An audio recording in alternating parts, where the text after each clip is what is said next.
Salut à vous mes gueuses et mes gueux, c'est le clochard magique en direct du Kanagawa. Alors je suis en ce moment à Fujisawa. Pourquoi est-ce que je me trouve aussi loin de tout? Enfin c'est pas loin de tout, hein, j'exagère, mais pourquoi est-ce que je suis aussi loin en guillemets de Tokyo? Tokyo ça se trouve environ à 1h20 de là où je suis. Fujisawa en fait c'est le suburb,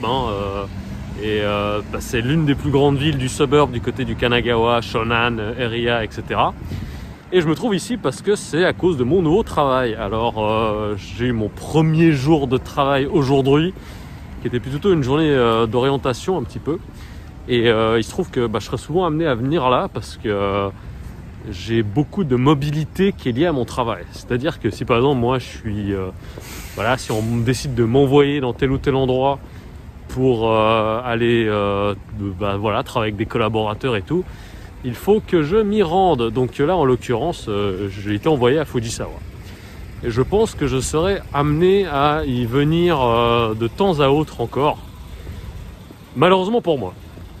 Je vais vous dire malheureusement pourquoi. La première grosse raison, c'est que je ne sais pas si vous vous rappelez de cette vidéo que j'avais faite où je parle de cette fille qui me stalk depuis 2012. Donc ça fait 10 ans. 10 ans que cette bonne femme me stalk sur les réseaux sociaux. À un moment, elle me suivait.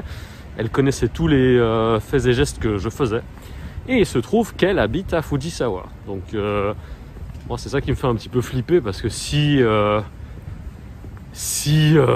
lui tombe dessus, j'en sais rien. Enfin, ça se trouve, elle le sait déjà que je suis ici, hein, donc peu importe au final. Mais voilà, c'est juste, si jamais il m'arrive quelque chose, je laisse un peu un espèce de memento.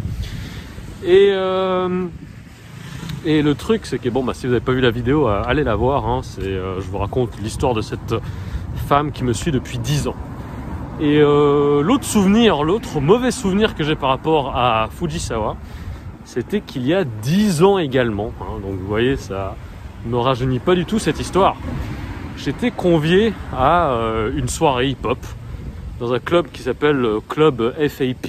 Donc ça s'écrit FAP. Et pour celles et ceux qui parlent anglais, FAP, on sait tous ce que ça veut dire. Si vous ne le savez pas, allez chercher hein, pour votre culture générale si vous avez plus de 18 ans. Et en fait, c'était une soirée un petit peu... c'était un peu nul comme soirée. En fait, j'avais des potes qui venaient performer pendant cette soirée. Et je me rappelle, c'était là. Donc en fait là, en gros, je suis en train de me rendre à ce club FAP où je ne suis pas revenu depuis 10 ans. Donc en fait, Fujisawa là, c'est la dernière et la première fois que j'y suis allé, c'était tout simplement en 2012 ou 2013, je sais plus. Donc du coup là, je passe par des endroits où je suis pas repassé depuis cette époque. Donc là, je me rends devant le club. Et j'en profiter pour vous raconter 2-3 anecdotes un peu coconnes. Donc comme je vous l'ai dit, j'avais des amis à moi qui avaient un show pendant cette soirée, dont j'ai pas envie de dire son nom parce que c'est quelqu'un qui est un peu parti en couille. C'est quelqu'un c'est quelqu'un de très talentueux au niveau de la production hein, notamment. Mais malheureusement, il aime un peu trop les théories fascistes et les penseurs, les théories du complot et les gens qui vont un petit peu dans... ce qui divise. Voilà, il aime bien ce qui divise et moi, je l'aime pas du tout. Donc, j'ai vraiment décidé tout simplement de ne plus rien avoir à faire avec cette personne-là hein, pour cause de trop grande négativité. Ah, mais c'est là. J'y suis. Regardez, c'est ici, mais je ne sais pas si ça existe encore. C'est juste derrière moi. Je sais pas si ça existe encore parce que il n'y a aucun panneau là. Ah ouais, ça a l'air... je sais pas s'ils sont sur le point d'ouvrir ou pas. Waouh, c'est assez bizarre de revenir ici. Ça fait exactement 10 ans en gros quoi. Et d'ailleurs je me rappelle ici, juste devant l'entrée, j'avais une embrouille avec un type. C'était un type de l'armée américaine parce que voilà, à Fujisawa, dans le Shonan, il y a énormément de gens qui font partie de la Navy, qui sont basés à Yokosuka, qui sont basés à Yokohama et tout. Enfin voilà, il y a énormément de gens de l'armée américaine. Il y a des gens très cool, hein, c'est pas un problème. Il y a souvent ce cliché un peu genre ouais, les gars qui vont faire l'armée c'est des crétins. Mais bon, il y a des gens bien comme il y a des idiots partout. Et là, en l'occurrence, c'était un idiot de l'armée. Donc le truc qui était assez rigolo, c'est que le type, je sais pas du tout pourquoi il s'est fâché contre moi. Parce que ce qui s'était passé, c'était que moi, comme je vous l'ai dit, j'avais mes potes qui organisaient la soirée, des potes à moi qui étaient DJ, des potes à moi performeurs, des potes à moi qui étaient juste là pour traîner parce que ça fait plaisir et tout. Et voilà, parce que j'avais bossé sur l'album de certains des artistes qui se produisaient ce soir. Et le truc qui est complètement stupide, c'est que mon pote qui s'appelle DJ Ace, donc je salue parce que c'est vraiment un bon gars, c'est un Renois de Seattle. Et nous, on s'est tout de suite bien connectés. C'est quelqu'un de super cool qui est cultivé, qui a un intérêt pour l'heroic fantasy aussi. Je m'attendais pas du tout à ça. Et je me rappelle que pendant cette période-là, il m'envoyait souvent certains de ses écrits en fait. Voilà, il m'envoyait ses projets, ses premiers projets d'écriture de son livre d'heroic fantasy. Et franchement, c'était pas mal. Moi, j'aimais bien, donc on échangeait pas mal comme ça. Et du coup, on s'est liés d'amitié. Et puis encore, jusqu'à maintenant, on est toujours en contact. Hein, même si lui, ça fait depuis très longtemps que je l'ai pas vu. Et puis, là, il y avait un gars à la soirée dans le club qui était un petit peu trop bourré, qui faisait un petit peu n'importe quoi. Et il dansait vraiment comme un idiot. Mais je veux dire, comme un idiot, je dis pas ça de façon péjorative, c'est quelqu'un qui s'amuse et puis il fait de mal à personne, quoi.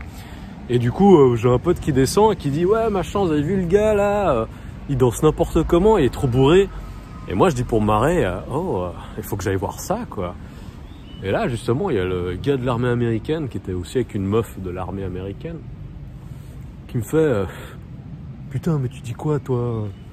T'es pédé ou quoi?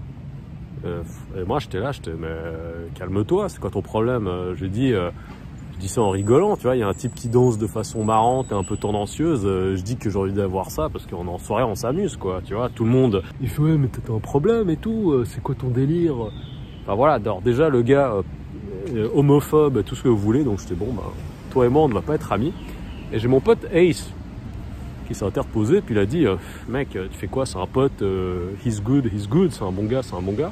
L'autre, voilà, il se calme parce que je connais le machin, puis c'est bon, de toute façon ça sert à rien d'essayer de discuter avec des gens qui sont complètement mous du bulbe. Et en plus, voilà, le gars, clairement, le seul muscle qui fonctionnait chez lui, bah, c'était ses biceps, quoi. Et là, on commence à discuter. Puis le gars, en fait, il était tout fier. Vraiment, il était tout fier parce qu'il avait booké un événement où il y avait Young Jock. Donc, je sais pas si vous vous rappelez, Young Jock, c'est le gars qui faisait de la snap music. Et puis, il a fait un album. Et après, on n'a plus jamais entendu parler de lui, mais il était signé chez Puff Daddy. Lui, il me dit, ouais, mais toi, tu viens de Suisse et tout, machin. Ouais, vas-y, moi, je veux faire des concerts. Comment on peut faire là et tout. Puis moi, j'étais mec... T'as cru que j'étais promoteur, t'as cru que j'étais Elon Musk, je sais pas, tu vois. Et moi, je lui dis, non, mais bon, si tu veux, moi, je connais des gens qui organisent des soirées, des événements, si tu veux, moi, je te connecte avec. Et il recommence à s'énerver. Il fait, non, mais moi, je veux pas que tu me connectes avec des gens. Puis moi, en fait, je m'étais dit... Donc, du coup, j'étais, bon, d'accord, le gars, vraiment, il se prend au sérieux, il croit qu'il est méchant, il croit que c'est un thug, tout ce que tu veux. Et ce qui était assez drôle, c'est qu'après... pendant la soirée, eh ben lui en fait c'était le hype man. En gros, il y avait mon pote Ace qui mixait et lui bon bah il faisait le hype man et tout. En fait, c'est là où ça a un petit peu atteint le ridicule, c'est que ils ont joué Gangnam Style de Psy. Et le gros thug musclé de l'armée américaine, bah il a commencé à danser comme un zouave, à faire la danse de Psy sur scène. Puis moi je me disais juste, c'est quand même assez marrant que toi tu traites, enfin pour lui c'était une insulte, hein, que tu traites d'homosexuel cette personne qui s'amusait dans la soirée, peu importe ses penchants ou quoi que ce soit, personne ne fait rien de mal, elle s'amuse, et que toi au final, bah, je veux dire, tu danses aussi sur scène de façon tendancieuse, et puis si je reprends ces critères, j'étais là, mais bon, si tu appliques les remarques que tu faisais à l'autre personne sur toi, t'es pas beaucoup mieux, quoi.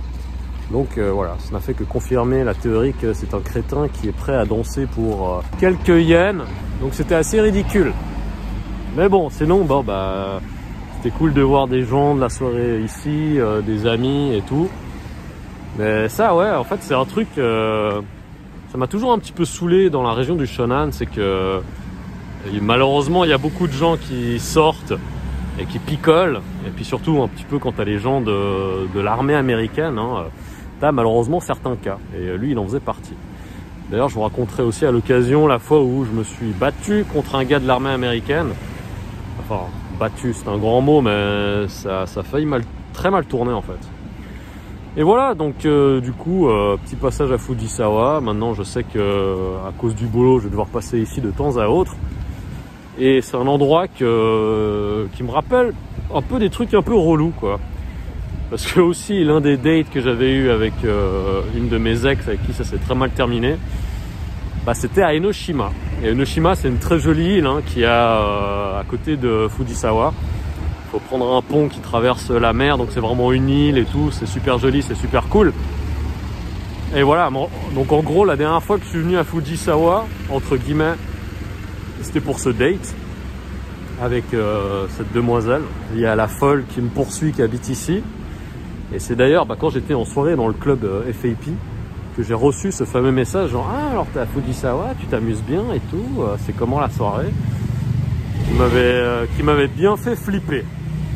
Voilà, et puis en plus de cela, il y a eu la petite anecdote avec l'autre crétin qui se prenait pour un thug et qui a fini par faire le zouave sur du Psy sur scène pour amuser la galerie, quoi. Donc, morale de l'histoire, il n'y en a pas. Enfin voilà, de toute façon, les humeurs du clochard magique, il n'y a jamais de morale. Hein. Mais bon, ne jugez pas autrui parce que vous ne valez peut-être pas mieux qu'eux. Que souhaitez-moi bonne chance pour ce nouveau départ encore. Hein. Là, je vais pas mal voir du pays. Je vais pas mal voir du pays, mais en tout cas, le truc qui est cool, c'est que je suis payé vraiment pour les déplacements que je fais. C'est-à-dire que c'est compté en heures de travail en fait, mes déplacements. Donc en gros, voilà, je suis payé pour écouter Nesbill dans les transports en commun, je suis payé pour regarder Netflix dans les transports en commun, ce qui est pas trop mal au final. Surtout que ça me dérange pas de prendre le train et tout, voir des paysages cool, puis découvrir un petit peu des endroits ou redécouvrir des endroits. Voilà, n'oubliez pas de vous abonner, de lâcher un like, de commenter si vous le voulez. Hein. D'ailleurs, voilà, si vous avez un petit mot d'encouragement pour ce nouvel emploi, n'hésitez pas. Et n'oubliez pas de me suivre également sur les réseaux sociaux @AirForce1. C'est le clochard magique, je vous aime. Ciao, ciao.